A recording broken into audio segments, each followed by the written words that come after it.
Elite Facts presents 10 Lies You Were Told About Islam. 10. There is a very well-known lie that this map is truth. That around the USA there are colonies of Muslims that act as training camps for terrorist purposes only. This is simply untrue. One such place is Islamburg, an unashamed location in New York that consists of families of Muslims who live life very happily together. Here they enjoy a feast with some members of the nearby non-Muslim community, as well as members of the FBI. If any extreme activity is noticed in any religious community, the authorities will investigate, and mostly they'll be invited in for a discussion and allowed to go about their investigations. The idea has been put into the mainstream in order to both strike fear into others as well as come to dislike Islam for creating such an extreme place for other Muslims to be. It's the first lie we uncover today. 9. During the Republican presidential candidate debates, one line was repeated over and over again by most, if not all, the men running. That was to pinpoint Islamic extremists as the biggest threat to the nation. This was simply a buzzword to use. They fed the bait that will increase the fear that already exists in the USA. Here are the stats that show over the past 20 years the percentage of terrorist attacks that involved Islam is less than 1%. Only one single atrocity has accounted for Islamic extremism: the train bombing that happened in Madrid. And yet that fear is still around. It's another myth. 8. Women in Islam is a big talking point, as its completely visual nature means it's easier to see and judge. It's easy to show the burqa in a bad light and one of oppression. And yet similar garments worn by more Western accepted religions is seen as faith and as being followers of their religion. The religion of Islam is one that promotes modesty in both women and men. It calls for a set of morals in terms of dress as well as in ways to simply live life. Malala Yousafzai does not practice wearing hijab, but was allegedly shot by Taliban supporters for her views on women and education. In fact, the Quran promotes nothing but good, with man and women being a pair, as is most things in the world, and having equal views and practices to follow in order to live on in an immortal world. 7.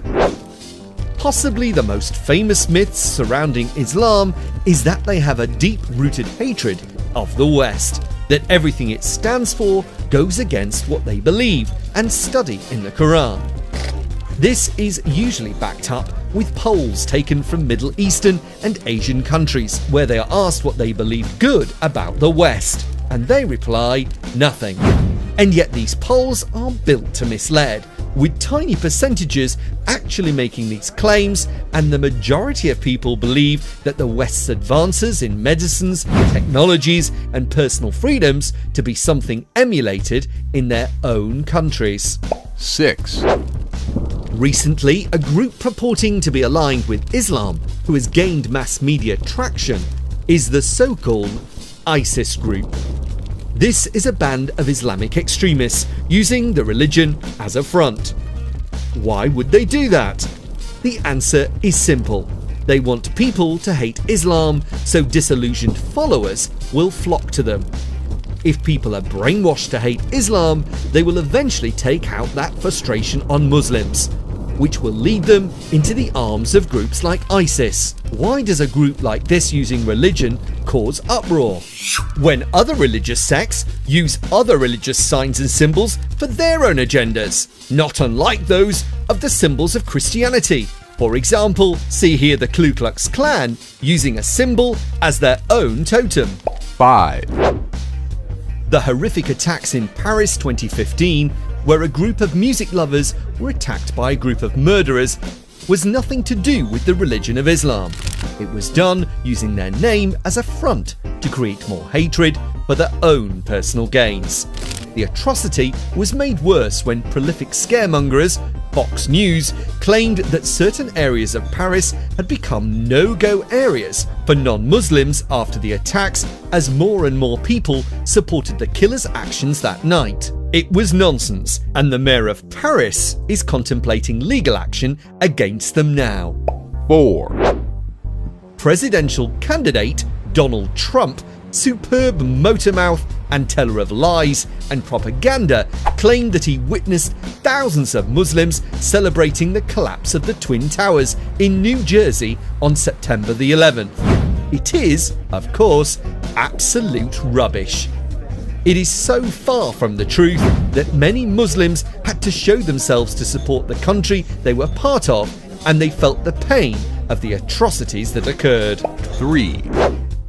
This is Steve Emerson, a man who is supposedly an expert on terrorism, and one night on Fox News, no surprises here, he decided that he would claim the entire city of Birmingham, the UK's second largest city, was a no-go zone for anyone non-Muslim. It was a barefaced lie. He soon tried to cover it up with belated and frankly a limp apology, but the damage was already done, and a lot of Americans straight up believed him. There is absolutely no places like this in any areas of the world where Muslims will turn on another person because they aren't a Muslim. 2. Which leads on to another lie, that Islam promotes violence and to destroy others who believe otherwise, and that they will do their utmost to end them. In reality, there is much more damage being done to places where Islam is the main religion than in any Western civilizations. The bombings in Syria, where thousands of innocent people are having their homes taken away from them, causing mass immigration worldwide and killing people who've done nothing wrong. Muslims will happily show that they are not aligned with extremist views and that they believe the teachings of Islam to preach peace. 1. This last point is that Islam teaches its followers to destroy other religions, to rid the world of these non-believers, as only those who believe in their beliefs should be allowed to live on earth. And yet stories of good and heartwarming incidents, like these Christians protecting Muslims as they pray, and these Muslims who are protecting a church during Sunday Mass, all of these things happened, and these things displayed the true meaning of all religions when they are boiled down. The Quran states that Islam allows tolerance. You believe in your God, and I will believe in mine. And that is it. No more or less. No talk of destroying others or ridding the world of religions. It's a myth, just like the other items you've been fed. Don't forget to like us and subscribe for more elite facts.